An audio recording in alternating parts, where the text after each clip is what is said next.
Hello and happy middle of the week. My name is Michael Leeserman here with the Trial Guide's tip of the day. It is Wednesday, November 5th, 2025.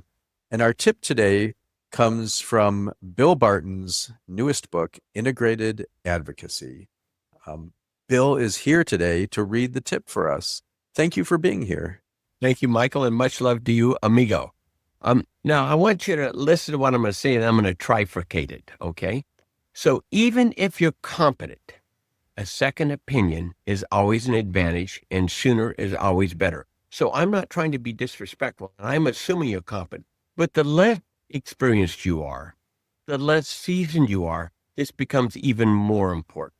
So don't get lost in thinking there'll come a point in time when you're beyond the benefits of a second opinion. That would include me first. And if you think about it now, the next point, a focus group is in effect multiple additional opinions from the bottom up. That's what focus groups are if they're done well. You're getting the opinions that are second and third and fourth and maybe 10th and 12th opinions from the community, bottom up instead of top. When you go to someone else, an experienced lawyer, you're often getting kind of a top-down analytic assessment of the composite merits of a case, breaking into liability and damages. And we know how to do that, and we know what it is.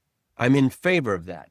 But I tell you, I think the thing that's lost, now the third point I want to make is I'm going to go out of my way and underline the benefits of the loyal opposition.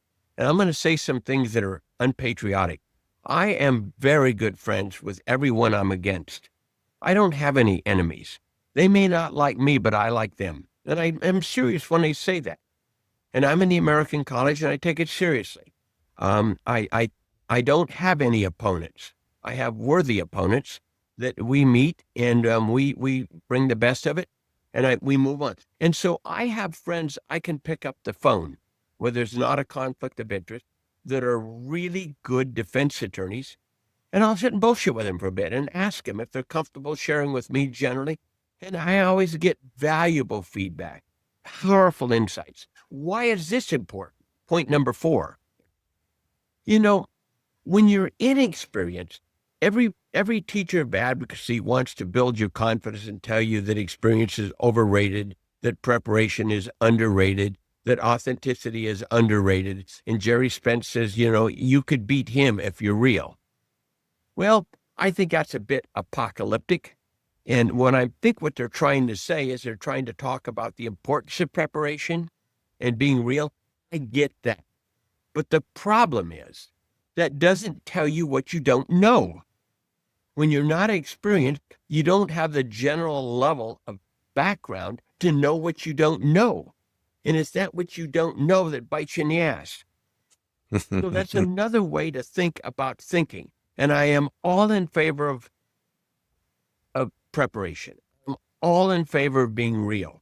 But if you're not experienced and you're walking into a medical negligence case or a products liability case, I'm not talking about a standard car wreck. I'm talking about something that's challenging, complicated, and complex. Good luck, because if you're not experienced, you're going to probably get your ass kicked and you won't know and you won't see it coming and you'll grow from it, I grant you, because it's so painful. But the way to shortcut that is to go out and talk to people whom you respect, that'll talk to you plain. And that's where I value my worthy friends on the defense side. There you go, Michael. And what I hear underneath all that or moving through all that is we can all use some help. I mean, whether it's from the defense or someone that's a mentor, no matter how experienced or inexperienced, we don't have to go it alone. And there's a value, whether it's from the focus group or whether I give you a call or whatever it is we do. It's good to get help. Now, I mean, you are the one that ultimately is standing in front of the jury, but there's nothing wrong. As a matter of fact, take advantage. There's a lot of us that want to help.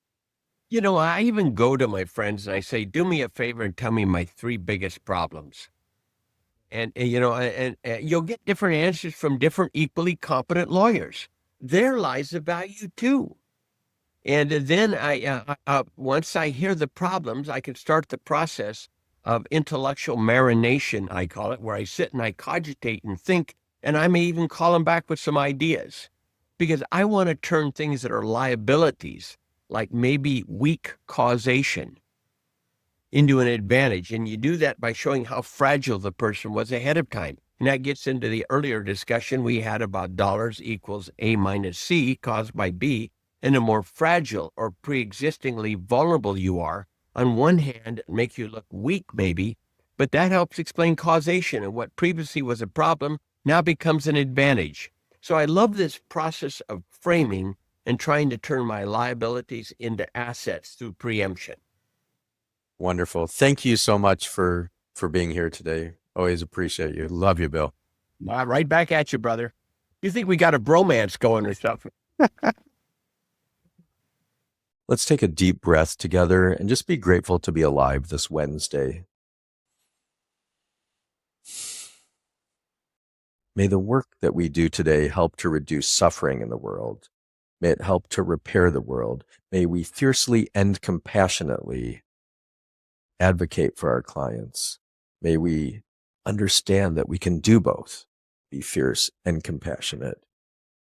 May our actions today exemplify the law, exemplify the profession of lawyering at its highest ideals of truth and honor and integrity. I'm going to ring a bell 3 times now. As you hear these chimes, let them take you into a meditation practice, a prayer practice, or just let the sounds wash over you and remind you, it's Wednesday, wake up, go out, do good things, and have fun while you're doing it.